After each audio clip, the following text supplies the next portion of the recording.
Hi, this is Laura Dillon. Welcome to our Wellness Talks webinar hosted by Holistic Life Community. We're super excited about welcoming Christophe Leroy to talk about some shamanic practices and the relevance in the ever-changing world. Holistic Life Community, we're a group of collaborative, holistic professionals that are really passionate about helping people on their healing journey. And on site here, we're located in Wakefield, Massachusetts. On site here, we have our certified herbalist, Kylie Foote. We have a Reiki master, Annie McGonigal. We have our NLP coach and certified clinical hypnotherapist, Mylene Hendrick. And then myself, I do emotional clearing, shamanic, and energy work. Laura Dillon is my name. So we're super excited to talk to you today, Christophe, to learn some basic questions and hear about your story and learn about what shamanism is and how we can use it in everyday life. Great. Thanks for having me. So do you want to tell us a little bit about your background and how you got into shamanism? Yes. I'll give you the short version. So I've been practicing for just over 13 years. I started out, I suppose, as many people do, taking some courses in energy healing here in the United States. And then I spent almost 9 years in Latin America, living in Mexico and traveling regularly to Peru. And that's where I deepened my practice. I trained in a tradition from the high Andes of Peru, so I work primarily with stones. I make that distinction because oftentimes people associate shamanism with working with plant medicine, which also is the case in certain traditions, just not the one that I trained in. And I've recently returned to the United States, and it's exciting for me to be able to share everything I've learned and experienced throughout the years in Latin America. Yeah. So how would you describe shamanism? Well, I think that's a great question and an important one to start with. I, for one, had no idea what shamanism was before discovering it, and I think it's the case for a lot of people, or maybe there's a certain amount of knowledge, but I always think it's important to be able to clarify it whenever possible. The word shamanism originates actually in Siberia and Northern Asia. The word shaman is used to describe a medicine person, either a man or a woman, who acts on behalf of their community for the well-being of all its members. And when I mean members, not just the human beings that are part of the community, but it's a sort of a broader knowledge that also understands that the livestock and the crops and the different expressions of living energy are also part of the community, or are part of the relationships of the community and its natural surroundings. And so the shaman is the person who pays attention to the balance and the well-being of all those interconnections. And then at the individual level, a shaman will also work with individuals to ensure that they are balanced and centered with themselves. So a lot of the challenges that people experience can be understood as imbalances. And so that's one of the roles that a shaman plays. Now, it's not dissimilar to healers or people who are devoted to the well-being of mankind. What distinguishes a shaman from other traditions, whether it's an energy work or otherwise, is that the shaman is always connected to nature. And it's that connection to the energies and the essences of nature that distinguish shamanism from other forms of spirituality and energy and healing work. So I'm happy to talk more about that, but I think it was important to make that distinction. Yeah. So on your side as a business coach, do you feel does that help you, your shamanic side, how does that help you with business coaching? Yeah. That's a fair question as well. Honestly, I think that whether I'm using a rattle or I'm dressed in a suit and tie, I'm the same person who shows up. There's an essential quality and a personality. And really, it's just the tools and the vocabulary that changes, and maybe some of the practices and techniques. But at the end of the day, the presence, the empathy, the desire to help are similar. Um, it depends how I tell the story, but I would say that I came to business coaching, executive coaching, communications work with leaders and at companies more or less at the same time as I discovered the path of becoming a shamanic practitioner.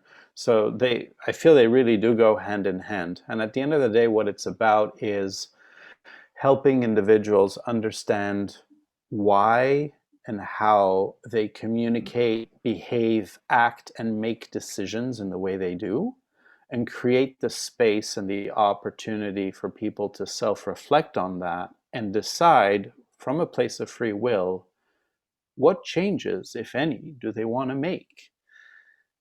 And so in coaching, we may use a certain amount, certain techniques and ways of guiding the conversation, whereas in a shamanic session, I may do it with other techniques and ways of guiding the conversation. But ultimately, that's the goal, is for people to be able to be very intentional about the changes they wish to make, become aware of why they were behaving or living in the way they were up until now, and being able to accept that from a place of, honestly, a place of kindness towards themselves and understanding. And then from that self-awareness, be able to make a decision to change. And then we can talk about the practices of how do you sustain that change. But I find that it's very similar work. It just happens in different guises. Right. Yeah. Interesting. So can you tell us about some techniques that we can use in everyday practice, or actually, let's go back a second. So like if somebody's coming to see you, what are they coming to see you for? What is shaman side doing? Yeah, I've over the past 10 years of being in private practice, I don't think I could say I've seen it all, but I've seen a lot. And I think I could, there are typically 3 or 4 different types of reasons someone might come for a session. The first, I'd say one set of reasons are when a person clearly has identified that something is amiss in their life, whether it's a physical ailment, a health issue, a relationship issue, a situation in the family or with a loved one, but they've pinpointed it and they're able to describe it. But usually they haven't been able to do something to change that. Oftentimes they've tried in different ways or with different modalities or approaches, and yet it's still there. Yeah. So that's one set of reasons. Another reason someone might come for a session is because they feel stuck or stagnant, or they feel they're drifting in life. And again, they may be aware of that, but they don't know what the root cause of it is. Mm-hmm. And there's no apparent reason. I guess the word apparent here is great. There's no apparent reason that would explain it. I'll often hear, for instance, like, well, I'm happily married, I'm doing well at work, there's no money issues, and yet, and then they'll start describing this sense of drift or stagnation or life has no purpose, and that is also quite common. Then there are the cases where people will come and describe a very specific series of events that appear like coincidence or very tactical or minor issues, yet catch one's attention and are hard to explain rationally. Mm-hmm. So the classic ones would be, well, my car broke down, and then a week ago I had credit card fraud done to me, and then for some reason I was up for promotion and then I got passed over and it came out of nowhere. And then you have these series of events that could all be, summed up under, it feels like I've been having a lot of bad luck recently. Yeah. And to me, that signals like, oh, let's see what's going on energetically, because Yeah, those are not just a series of coincidences. right. And you know, and I can give you more examples, but that's just to give you a flavor of what the typical starting point might be. Yeah. No, it's awesome. I mean, I definitely want to talk to you about some of the techniques and stuff, because I definitely use a lot of those things with my clients as well to Mm-hmm. help manage and shift energy. And I think it's so powerful that really anybody can do it, right?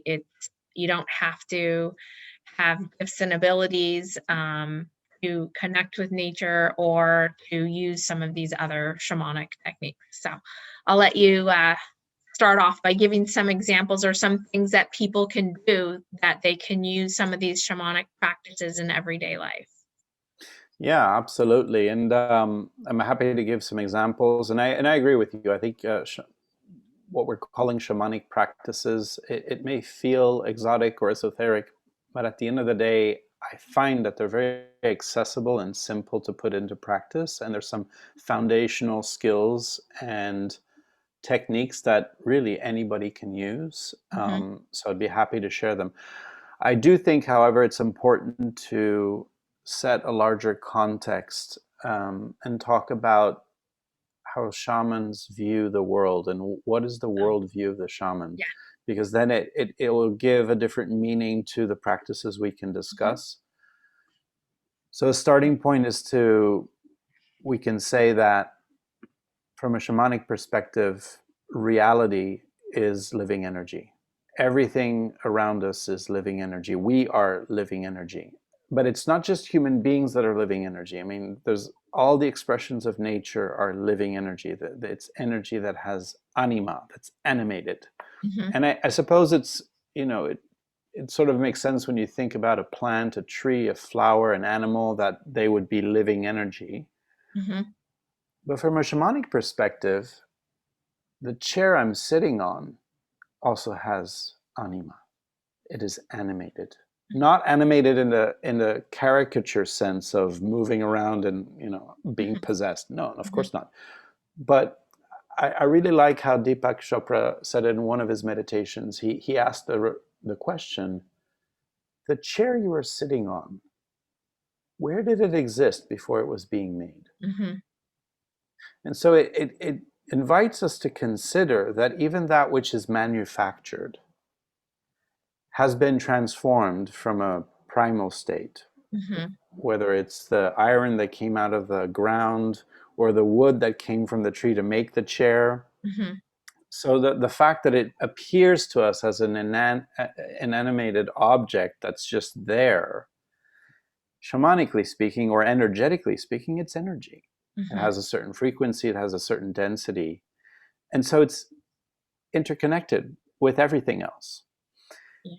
And so the skill set of a shaman really is to be able to perceive the present moment through the lens of energy Mm-hmm. and consider what is occurring energetically from different vantage points.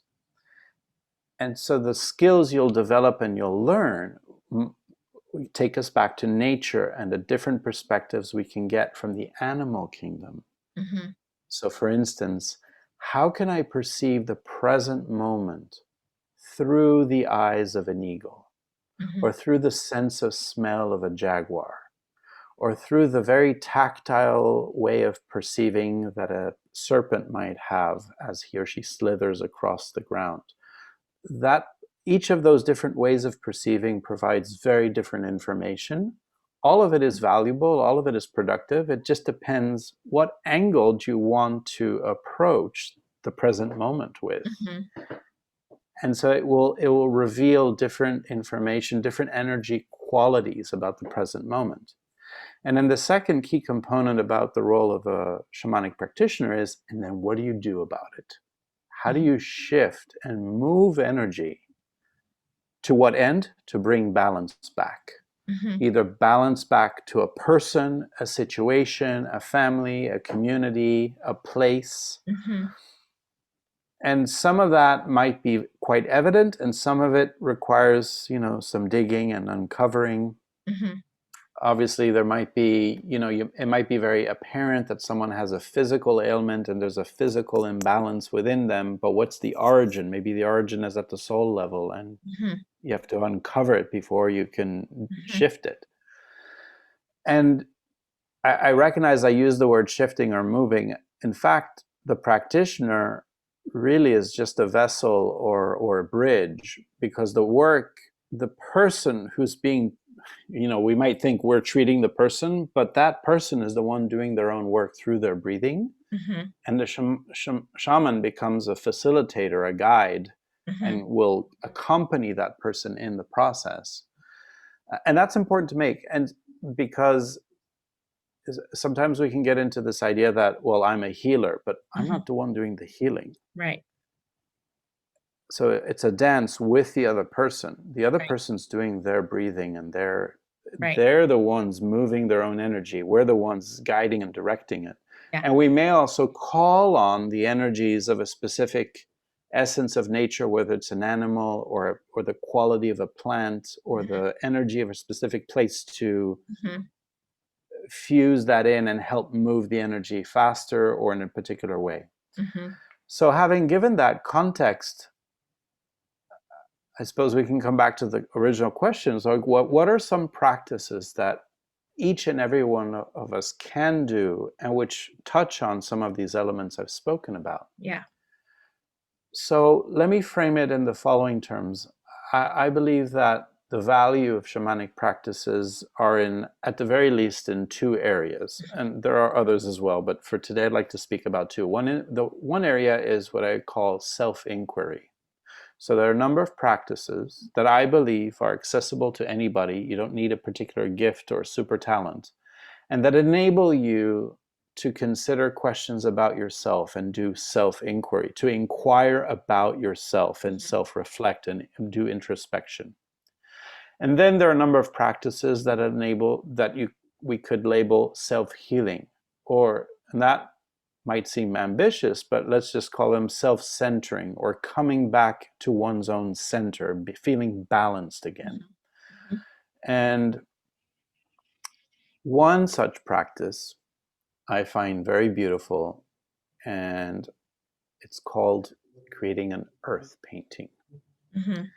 So as the name implies, it is an act by which I create art with elements of nature. So picture yourself going out into your garden, into a park, or at the woods, or on the beach, and picking up pebbles and sticks and leaves and flower petals and anything that you find and that's handy in nature. And then coming to a specific spot and creating a work of art. Think of it as a mandala. And so you create a circle, or maybe it's a square or a rectangle. Honestly, the form is whatever inspires you, but a closed space within which you decorate it with all these elements that you found out. And I find this a very powerful practice for a number of reasons, but one of them is that literally anybody can do this. Yeah. And children love it. Yeah. I was just going to say, like, this is one of the things anyone that's worked with me is a requirement after every session that I have with my clients. And first of all, they love doing it, right? Using their creative abilities it's unbelievable. I have all of them send me pictures after a session, and I'm creating a wall here at work. But I remember, so I trained under you, Christophe, for about 3 or 4 months, and it was super, super powerful. And I remember the first time you had us do a mandala, just didn't realize the power of it, and working with like the energies of nature to shift your own energy. It's such a powerful process, and it was so much fun to do. And it's really interesting what people intuitively are drawn to depending on what they're working with too, right? Like sometimes I've used food, like cut up an orange or an apple or something, whereas other times I'm just using flowers or sticks or rocks, or I've just put different things depending on what you're working with. And it can be like for I did one last year that was the American flag, related to just Yes. everything that was going on in the world, right? In the November timeframe. And it was just an amazing way. I had all this pent up conflict and energy, and it was in a powerful way with the intent to release it, creating this mandala that, you know, represented my energy, and just letting nature kind of take its course. So, Absolutely. Nature takes its course, but also in this act of creation, we engage with life from a different perspective that allows the energy to shift. So I'd like to talk a little bit about that. okay. You said it's really fun, and indeed it is. It's fun when you paint, when you do art. There's something about us that gets engaged, that takes us outside of the rational mind, Mm-hmm. and that helps us shift our energy. Mm-hmm. In Peru, there's a word in the Quechua language called pulcre, which means play, but it's almost like a sacred quality of play, because there's an understanding that in playing, Mm-hmm. that which is what is play? It's engaging in an activity that's non-competitive and that's fun. That's Yeah. the original meaning of play.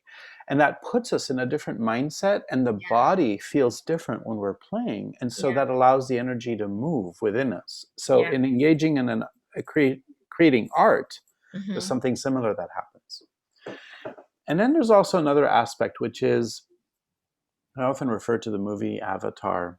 It's quite old now, but it's Okay. still quite relevant. There's So the protagonist arrives on this other planet, and there's the indigenous race are these Yeah. tall humanoid figures that have blue skin and the long hair. And you see, it's very apparent at the beginning of the movie that anytime that they connect to a plant or to an animal, the Mm-hmm. tip of their hair that connects in to the animal or the plant. Mm-hmm. So it's a very powerful metaphor for what also happens energetically when we engage in creating an earth painting. What happens? It's, if you can picture yourself as a body of energy, as we're engaging in the act of creation, our energy is mixing in with the energy, first of all, the elements we're using, but also with the energy of the earth upon which we're creating this painting or this mandala. Mm-hmm. And so there's a connection, that there's an interweaving of energy flows, that of the earth and our own, to become one, as a cliche would have it. But then what happens, that's where the magic comes in, is that usually we spend most of our waking hours conceiving and thinking of ourselves as an individual that's separate from everything else. And so naturally, whatever's going on within us, whether it's emotionally or thought process wise, is contained within this unit. Mm-hmm. And yet, when we're in an act of creation, like when you create an earth painting, Mm-hmm. those boundaries dissolve. Well, we could argue that they were never there in the first place, but they're much more intimate. Let's put it Yeah. that way. Yeah. And so then the container that we are becomes much bigger, because we're now connected in much more intimately with the surrounding energies. And so that which might have been caught up within us, whether that's an emotion like anger or an obsessive thought, all of a sudden has room to Mm-hmm. move. Mm-hmm. And so the act of creating an earth painting, for instance, Mm-hmm. gives us the opportunity to shift our own energy, whether we realize it or not. Mm-hmm. And that's part of the beauty of it as well. So that's an example of a practice that I consider self-healing or Mm-hmm. self-centering, because just by the very act of engaging in an act of creation, Mm-hmm. we give ourselves the opportunity to come back to center. Mm-hmm. And it's like when people paint, they use, I don't know if you've heard, the example that comes to me is sometimes if someone's really angry, it's just like, go paint how you Yeah. feel. And they might throw the paint and use dark colors. Right. But once they do it, there's something cathartic about it. It's the Yeah. same principle. Right. Right. Now, what I find fascinating about mandalas or earth paintings is that they also provide an opportunity for self-inquiry. Because you can create an earth painting and then you can read it. Yeah. You can tune into it and intuitively and creatively engage with it and see what comes. What is the metaphor that this painting evokes for you? Mm-hmm. What are the patterns that you see? And you can use a type of language that's very metaphorical and lyrical to get at what are the patterns that are held within this painting, and that are, of course, a mirror for us Mm-hmm. because we created it. So you were Mm-hmm. saying earlier, it's amazing what comes out in an earth painting, or what elements people choose. Yeah. Nothing's coincidence. It's Yeah. the unconscious part of ourselves that's speaking in its Yeah. own language. Right. And so that allows me to make another point, which is part of the skill set and what a shaman does Mm-hmm. is, colloquially, I could say, a shaman speaks another language. Mm-hmm. A shaman speaks the language of metaphor and allegory and Mm-hmm. um, the analogies that allow an interpretation of what's going on in this present moment in a Mm-hmm. way that speaks beyond the rational mind to Mm-hmm. the level, a deeper level within us. Mm-hmm. You could call it the level of the soul. Mm-hmm. And by using that language, it resonates with the other person at that deeper level. And Mm-hmm. so that in and of itself can be quite healing and opens up lots of new possibilities. Yeah. I mean, I just think that so not just in my shamanic stuff, but like the emotional clearing, I do a lot of muscle testing and kinesiology, which for people that don't know what that is,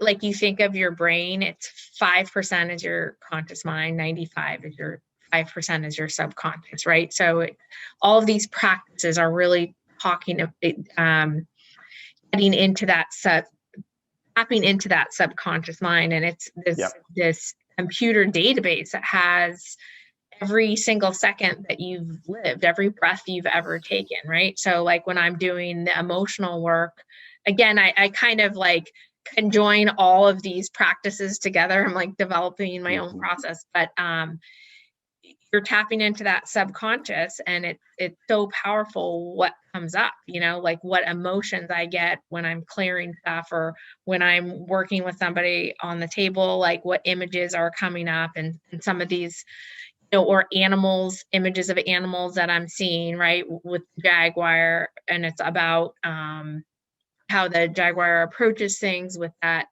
its ability to taste, its sense of smell. It's the highest animal on the food spectrum. Nobody's eating the jaguar, right? So it's approaching things from a curiosity perspective. And I remember learning that from you, Christophe, and it's really something that's been so powerful, that's resonated with me. But Mm-hmm.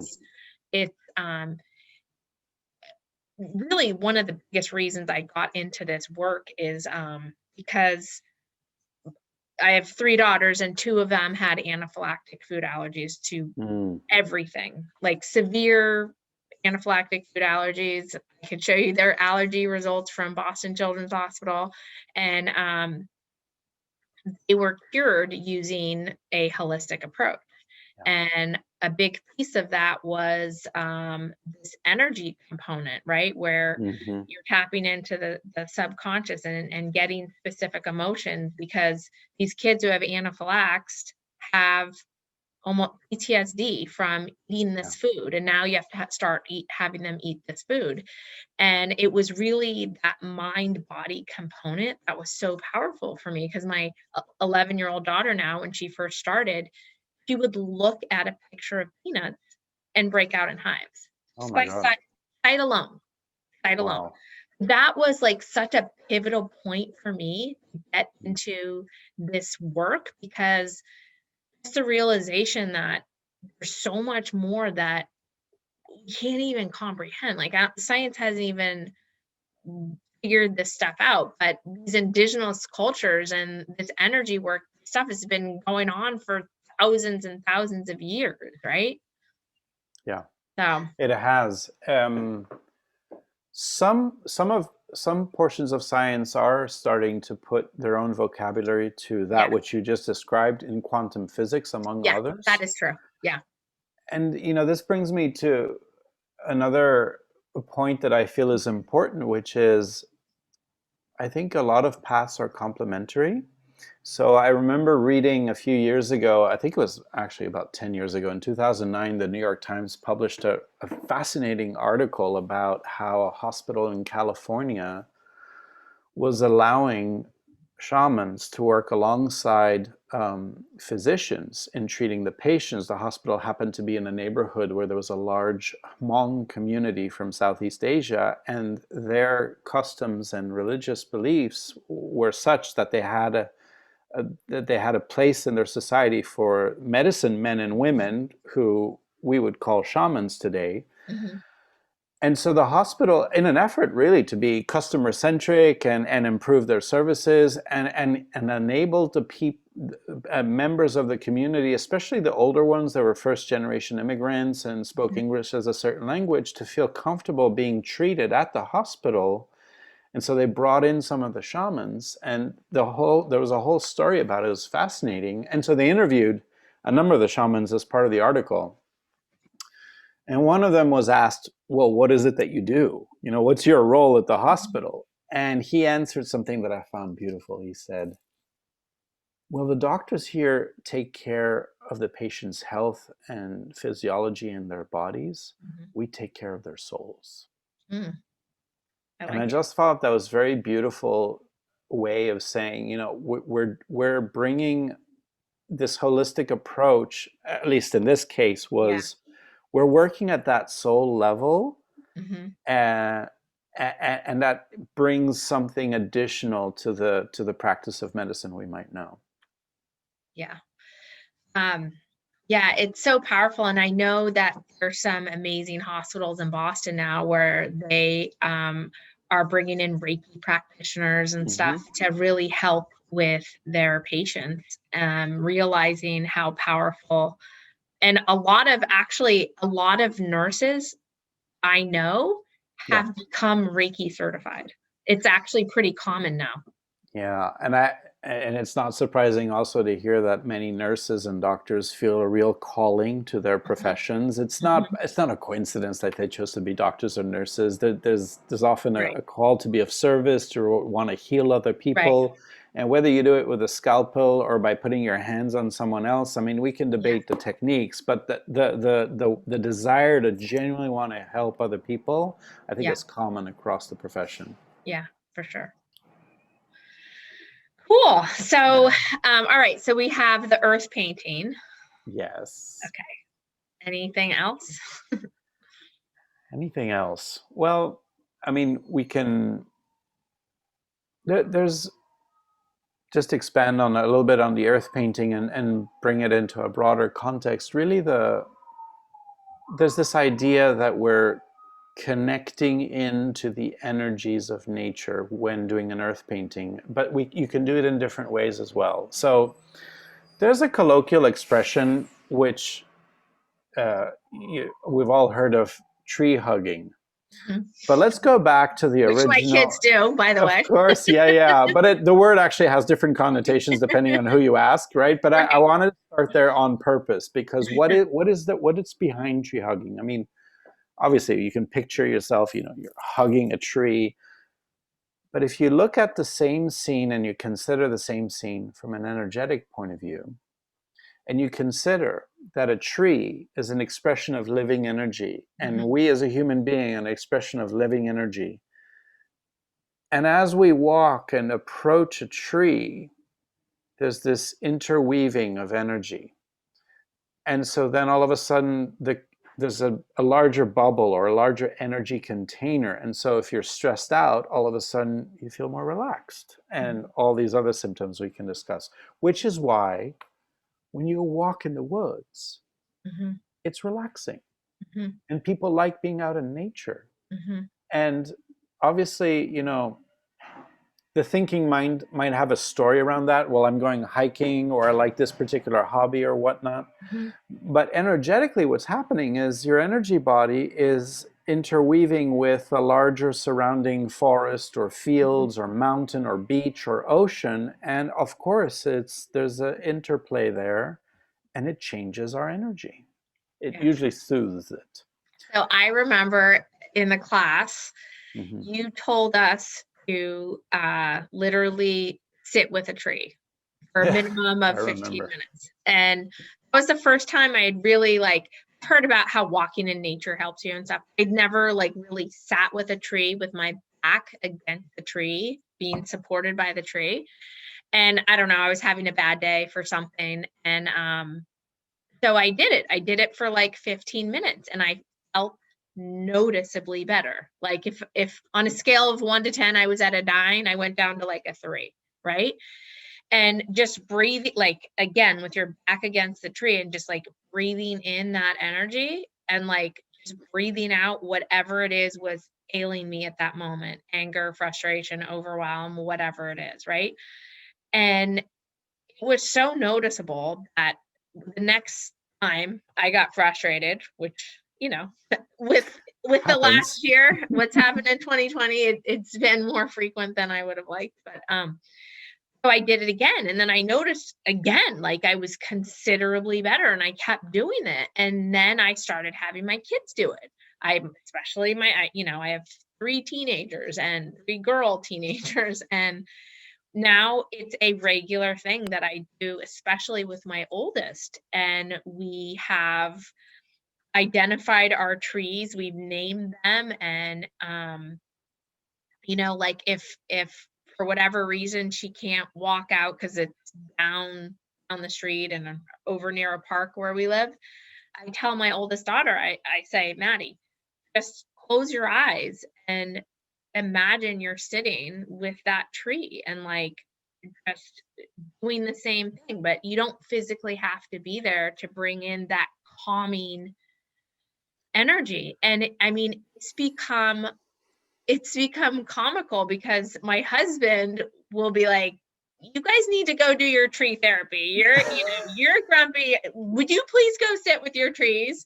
But it's a real thing. It's something that is a tool that we use in our family to help calm our energy. And it's so unbelievably powerful. Absolutely. And you touched on a fundamental aspect of energy work, which is notwithstanding how it may feel to do it cheek to cheek with the tree bark, Mm-hmm. you don't need to be next to the tree to do it. Right. You can do it in your home. You can just think about the tree Yeah. and do it. Right. And the only difference might be what your mind is thinking is in fact different. Right. There's the underlying practice. Uh, I'd like to talk about it. There's a practice in the Peruvian tradition. In Quechua, it's called Saminchakwi, which means bringing in light or high frequency energy, Sami, in through your crown and allow it to inform all of your body. And then you inhale that and then you exhale, gifting it to Mother Earth. So you're literally, you can picture yourself as a tube, if you will, and you're breathing in light, high frequency, Mm-hmm. very pure energy, Mm-hmm. and then exhaling it and rooting it into the ground as if you were a tree doing photosynthesis. You're taking in the sunlight and then through your roots, you're sending it down into the earth. Mm-hmm. And just that process of doing that type of breathing with that intention and with that type of visualization has the type of effect that you're describing, as if you were sitting with your back to a tree and breathing with it. And then once you've done that breathing a number of times, you can invert the flow on the understanding that now the earth, Mother Earth, and all of her high frequency, natural, pure energies, whether it's a tree, a flower, a river, Mm-hmm. you can inhale that in up through your legs and your root chakra and up through your body, informing it. And then as you exhale, you can picture it flowing out like a fountain of water up through your crown and into the universe. Mm-hmm. And so, as I describe it, you'll understand that it's not a very complex or convoluted technique. Yeah. It's quite simple, Mm-hmm. and it rests on the power of intention. Mm-hmm. And doing it in a certain cadence. Mm-hmm. And that's something that's also very common to a lot of shamanic practices, whether we're talking about here in the Americas or in Africa or in Asia or different parts of the world. At the end of the day, it's simple, it's practical, it's Mm-hmm. not convoluted or complex, or it requires a lot of mind and thinking. Mm-hmm. It's very simple practices, Mm-hmm. yet they're effective and they're powerful. Mm-hmm. Yeah, for sure. Well, is there anything else, Christophe, that you can think of that may benefit some people today? You can obviously learn more about you, and we'll get into like how to contact you and all of that. But Yeah, absolutely. Well, as you can tell, I can talk about this endlessly. So I'd be happy to continue doing so whenever we can set up another one of these conversations. yeah. Maybe let me end with another practice that I think is quite simple, practical, and maybe the starting point can be, and what if I don't have a garden? And what if I don't have access to a park or the beach or a forest? Mm-hmm. And that's a valid question. It's a reality for many of us. Some of us live in dense urban areas, and we may not have access to nature just like that. And we may not feel comfortable just imagining nature. Maybe that's not enough for us. So here's another way that we can use the same principles of transferring maybe the excess dense energy that we may have accumulated due to emotional situations or whatever's going on, or stress, etc., is Mm-hmm. by using a stone. So something as simple as a stone. It doesn't have to be a precious stone or any type of particular stone, but you can take a stone, and whatever's going on within you, and I think thinking of it in terms of emotions make it very clear. If there's an excess of a particular emotion, Mm-hmm. whether it feels that the sadness has been going on for way too long, or I'm still very angry beyond whatever reason that triggered the anger, Mm-hmm. or pick your emotion. Yeah, Take a I stone. always tell people to label it, right? And Yeah. like really like tune into your body and where are you feeling it, right? Like Where are you it's feeling it? like a helplessness. It's like usually in your chest, or like panic in your stomach. Like really like tune in and put a name on the emotion, even if it's not exact, Yeah. but it's just about like labeling it and identifying where you feel that. And that's extremely valuable, because then you can start talking about it and you can start developing awareness around it Mhm. in a friendly way, in a non-judgmental way. You can just be with what is right now. Yeah. And so to that you can add, or you can complement it with blowing that energy, that Hmm. feeling, Hmm. in a stone. Hmm. Maybe more dramatic if I'm angry. Yeah. um, but it by depositing the energy that is inhabiting me in this moment into a stone, Hmm. it's the equivalent of naming it. It's giving it a place, a Yeah. physical manifestation, if you will, and depositing it into Hmm. a container. Hmm. And then you can perceive it, you can smell it, you can hear it, you can feel it, you can Yeah. begin to approach it from different perspectives, and that might be quite revealing. Hmm. Or you can just simply let something else carry that emotion Hmm. for you and with you, so you don't have to carry it on your own.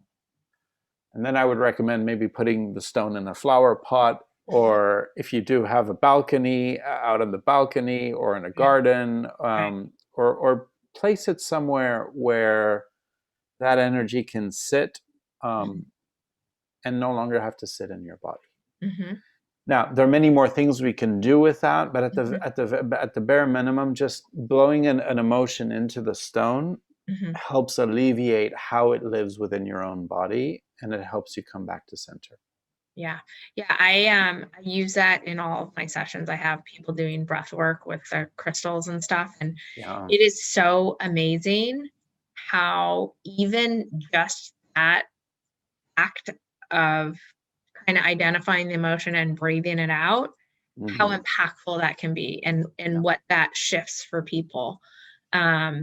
It's like again, like so many of these techniques and these processes might seem a little bit out there, but actually try doing it, because I have benefited so much and have found so much healing for myself, as well as like so many of my clients, you know. It's again, these are techniques that have been used for thousands of years. And they're actually quite universal. If you look at all the different spiritual traditions, sports, meditation, it all comes back to the breathing. Yeah. It all comes back to how you breathe. And Yeah. of course, they're the actual breath work techniques. Yeah. But even without getting into that field, Yeah. if you want to perform better at a martial art, at a particular sport, Mm-hmm. it requires a focus on breathing. And how you breathe shifts your energy. It Yeah. shifts you. Yeah. And then you'll often hear it's like, well, I'm upset right now. I want to go out for a run. Why are they going out for a run? Because intuitively we know you move the body and you Yeah. breathe and it Yeah. shifts it. Yeah. So it's actually quite universal. Yeah. And I think the distinguishing factor is that it's some of these same practices as you might find in other disciplines in concert with nature. So in this case, we're using a stone. Yeah, for sure. Well, thank you so much, Christophe. So how can people get a hold of you and in touch with you if they want to do a session with you or? Absolutely. Well, thanks for offering. I think the easiest way is probably by email. So my email is my last name, Leroy, cj@gmail.com. And I have an Instagram. So my shamanic practice is called Sacred Hoop Healing Ways. So you can find me on Instagram at Sacred Hoop Healing. And I have a Facebook page as well. But I'm happy whenever you choose to post this on whatever social media platform, we can also add this information in as well. Yeah, for sure. And that's probably the easiest. Yeah, definitely. Well, thank you so much, Christophe. It You're was very a welcome. pleasure talking to you today. It was. We should do this again. Okay.